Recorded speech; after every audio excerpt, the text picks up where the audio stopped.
Hey, welcome to my vlog and review for round 8 of the 2017 MotoGP season, the Assen TT circuit in Northern Holland. The weather for the race weekend was dry, and then it was wet. And then it was dry again, and then it was wet again. And then it was really, really wet, and then it was sort of dry. The weather over the race weekend was all over the place, kind of like this championship so far. So let's see who brought their all-season Michelin tires to the Cathedral of Speed.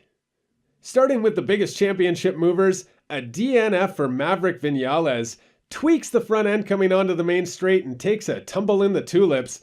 Luckily, Vinales escaped unscathed thanks in no small part to the fast reaction times of Andre Dovizioso, narrowly missing the back of Vinales. Hats off to Dovizioso not only for not hitting Vinales, but for not crashing himself in the process. Vinales didn't look like he was happy for most of the weekend, I think mainly because of the weather. He's had some poor wet performances in the past, and it's a little bit of an Achilles heel for him. He opted not to go out at all for free practice 4, and then ended up qualifying 11th on the grid, meaning that he had to spend the whole first part of the race fighting back through traffic. And you have to wonder, had he gone out for free practice 4, maybe could have qualified a little bit higher, less traffic to fight through, maybe wouldn't have been pushing so hard, and it could have been a different outcome for him. That being said, hindsight's 2020. The important point for Vinales is that he's fit and ready to go in Germany. He may be down, but he is certainly not out of this. Only 4 points behind Dovizioso, 3 points ahead of Rossi, and he's going to be looking to strike back hard at the Sachsenring. P1, Valentino Rossi, taking full profit of Vinales' bad luck and locking down his 10th win in Assen. I know his name's Rossi, but they could call him Rocky after that performance. What a stone-cold race by the doctor, seemingly unfazed by the bad weather at the end of the race or the constant pressure being put on him by the riders behind him, namely his good friend Petrucci, who I'll get to in a minute. But what a dominant performance by the 38-year-old Rossi. And Rossi running into his good friend Zarco out on the track, literally running into him. Rossi said after the race that Zarco's a good guy, but he doesn't quite understand how big these MotoGP bikes really are. Zarco, for his part, said, yeah, he hit me, but this is the game of race, and he's a strong rider, and that's why I like him. So it seems like maybe Rossi and Zarco have finally started to accept each other for who they really are deep down inside. Rossi also having to deal with his good friend Danilo Petrucci, who seemed to be stuck to his back tire for the entire second half of the race. I said something after the Mugello race about Petrucci's pass on Rossi at an ill-timed moment. And don't get me wrong, there should be no handouts in racing. If Petrucci is the faster man, then stick the pass, gap him, and take the win. I've got no problem with that. But if you're not going to do it, why are you hovering all over the back tire of your good friend in such a critical race in such bad weather?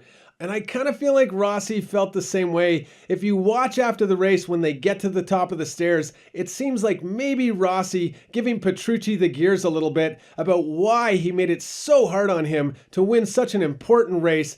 That being said, Rossi takes the win, so it's all water under the bridge, and now both riders can set their sights on Germany. P2, Danilo Petrucci. Now that I've just finished trash-talking Petrucci's race performance, let me say, what a fabulous race performance by Danilo Petrucci. Not only top Ducati, but this is 2 podiums in 3 races, and he was in 4th place in Catalonia when he crashed out. So Petrucci clearly eating his spinach lately. With this 2nd place, Petrucci pulls himself up to 2nd place in the Independent Championship, only 15 points behind Johan Zarco. So I'm not sure how long the big guy's going to keep it up, but it's always exciting having him out there. It's just sometimes a little too exciting. P3, Marc Marquez. Almost didn't see the end of this one after he had this moment early on, but the master of saving disasters strikes again. He sticks it back on 2 wheels and sees it through to the finish line. Marquez has slowly but surely clawed his way back into the championship frenzy after a rough start to his 2017 campaign. He also got caught up in an intense battle with Crutchlow and Dovizioso in the second half of this race, eventually persevering, putting in a solid 3rd place finish at a track where he's historically not been that strong, and I'm sure now he is looking forward to Germany, the Sachsenring, a track where he has historically been strong, and a track where the Honda performs well. P4 Cal Crutchlow just misses the podium again. Seems like Cal's always in fourth place, always the bridesmaid but never the bride. Crutchlow came back hard in the second half of this race, as he often does, and ended up drawing the middle straw in that battle with Marquez and Dovizioso, scoring some nice points for that independent championship. And even though Petrucci passed him for second, Cal's only 19 points behind Zarco, and I'm sure with that new HRC Honda deal, Cal's going to be able to focus clearly on putting on a better performance in Germany. P5 Andre Dovizioso.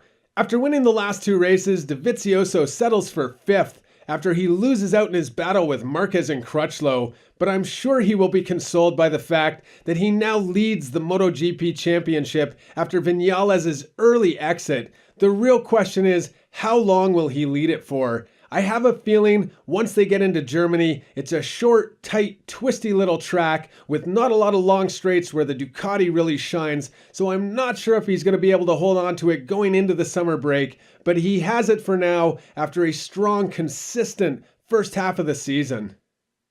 P6 Jack Miller, the Australian wonder from down under. Last year, Miller won this race after it started to rain, and I think he had sights on trying again this year. It seems like Miller was the only guy that actually went faster when the rain started to fall. I'm not sure how he does that, but a top 6 finish is a great result for Miller, considering he was all the way down in 13th place at one point in this race. He now sits 5th in the independent championship, but he's sure to do better if he keeps putting in great races like this. So that wraps up my vlog and review for round 8 of the 2017 MotoGP season, a golden fog emerging from the Cathedral of Speed as the doctor delivers a happy, healthy, first place trophy. And with this win, the championship is blown wide open. Dovizioso, Vinales, Rossi, and Marquez all within 11 points. I don't know how the first half of this season is going to finish itself off, but I do know if the competition gets any more intense, the MotoGP is going to have to put a warning label on it. Let me know what you think, hit the subscribe button, leave a comment, and let's look forward to more MotoGP.